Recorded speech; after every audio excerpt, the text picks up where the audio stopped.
Selected point number 76. இதில் heading கொடுத்திருக்காங்க 8 மணி நேரம் ஈஸ்வரிய சேவை கண்டிப்பா செய்யணும்.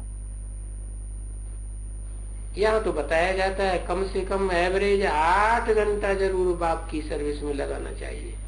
இங்க சொல்லப்படுகிறது குறைஞ்சபட்சம் 8 மணி நேரம் அப்பாவினோட ஈஸ்வரிய சேவைக்காக கொடுக்கணும்.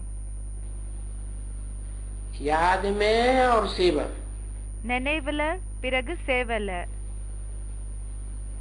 और न सिर्फ याद से. பிறகு வெறும் நினைவால இல்ல. सर्विस में जरूर लगाना है.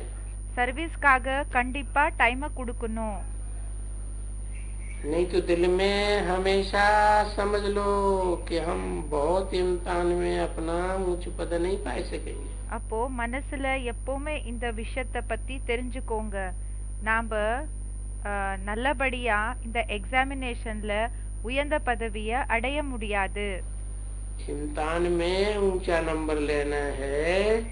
இப்போ இந்த எக்ஸாம்ல உயர்ந்த பதவியை அடையணும்னா और ऊंच पद पाना है. பிறகு உயர்ந்த பதவியை அடையணும்னா இப்போ உயர்ந்த நம்பர் அதிக நம்பர் வேணும். உயர்ந்த பதவியை அடையணும். तो सर्विस के ऊपर सारा मदार. அப்போ சர்வீஸ் மேல தான் எல்லா ஆதாரமும் சொல்றாங்க. जितना हम कहते हैं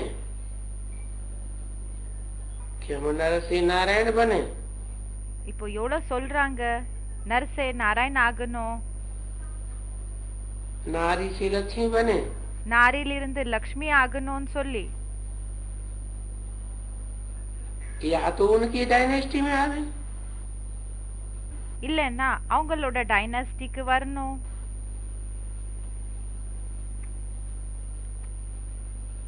मेहनत करने से सब कुछ मिलता है. मेहनत के बगैर तो कोई फल मिलता ही नहीं. இப்போ உழைக்கிறதுனால எல்லாமே கிடைக்கும். உழைக்காம இருந்தா ஒண்ணுமே கிடைக்காது. பலன் என்றது கிடைக்காது.